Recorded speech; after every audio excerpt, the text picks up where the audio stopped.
Bafethu, over 50% of you are watching the channel. Mara, you haven't subscribed. Bafethu, please subscribe. Let's get to 200k subscribers before the season ends. Subscribe. It's free.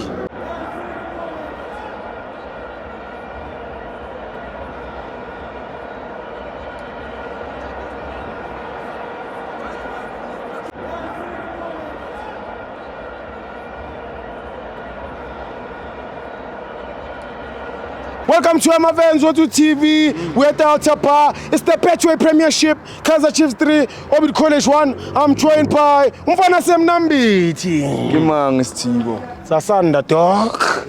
Nanda utsaka. Yasanda nja. Are you glad to see you? Yeah, sure. Yeah, Stibo.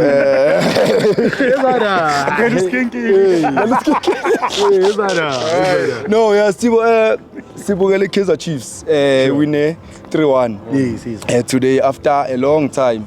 Like nogwina ngescore maybe engathi si on top of 3 goals. Yeah. So I can say it was a big win, especially for the fans.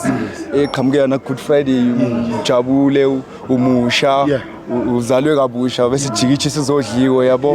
So at least they won. Bayaqhubeka ne celebration. But so far into engiyibonayo ukuthi the Amazulu team ayiphethe kabi team. Son of the Soil otazwana uyiphethe kabi team ngoba if ubheka ukuthi kahle currently Amazulu ayadlala nesikhukhuni and awini akorile isikhukhuni esakora iChiefs yabuyela back number 3 asephinda akora futhi siyehlile futhi and right now if ubheka isizini eKaizer Chiefs the only thing they are fighting for ile top 3 spots.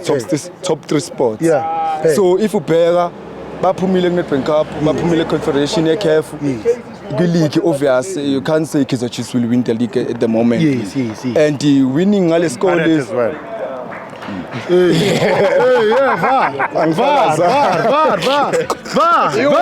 Okay.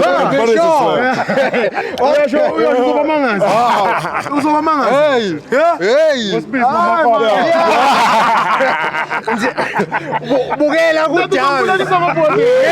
26 yokora ngobhodlela. 26 No, Stibo asikhubeke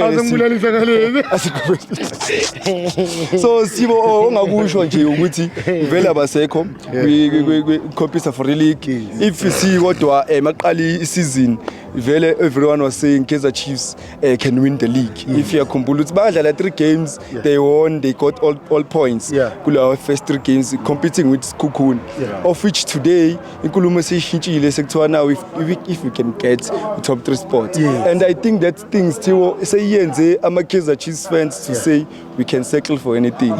If you ayibheka ukuthi the level or let me say ngokwama fans if you check Kaizer Chiefs ne Pirates if you compare them one thing ozoyibona ukuthi iPirates they do not settle for these things about top 3 spots they do not settle for abo asingeni noma top 8 at least asifike maybe ku semi final ye Nedbank Cup they always say we have to win it of which I think now Kaizer Chiefs has to go back ama wins lawa ngababhayizisi ukuthi these coaches are the best they need to go back and say guys if you remember this is Kaizer Chiefs, this is the top club, this is a club and trophies amaningi la Mzansi. If we are comparing Africa, I think it's top 3 or top 5 trophies. So it tells you what this is a big team. This is a team that should not be playing with a goalkeeper like Abu Vuma. You can't say Vuma ungamthatha umdlali Kaizer Chiefs umdlali Derby. This team is not a team for Abu Vuma. It's for the best goalkeepers around South Africa. You can take every player. If you ubheka kahle history Kaizer Chiefs way back, they used to take a player a quality out of equality. If you know, let me say Chabupule with team. If Chabupulu sadlala at his prime, they are still looking for the Intwana as was with if Chabupulu yaphuma with team, then this one is icon is was with So currently with the players they have a Pule Modi of which when was the last time Pule Modi scored? I think it would Nkasi Dala Nezesco korango 2 minutes.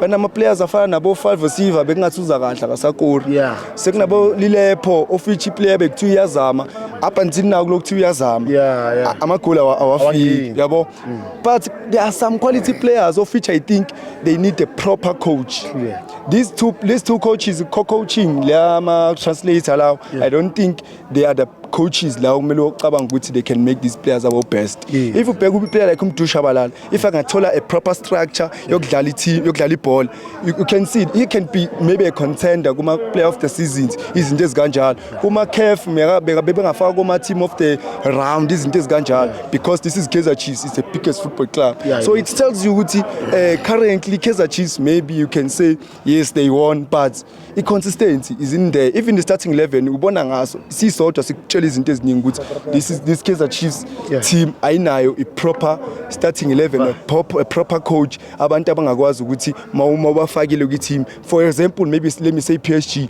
mawazi ukuthi uVitina akekho uyazi ukuthi unenkinga lapha midfield yabo. So Kaizer Chiefs is a team like that ewazi ukuthi every time ufaka lo ukhipha lo uyazi ukuthi quality. Man of the match uDuku Bastille. Awubandile udlalile. Ayidlali. Wandile kubandile. I think Wandile Duku. I think he contributed in 2 goals. Yes. Because the first one ikorile, the one reach for ushaba. ngathi udinganike kwi strike. Uyangithola. That's what strikers do. Asibonge baba wami. Thank you everybody. Thank you.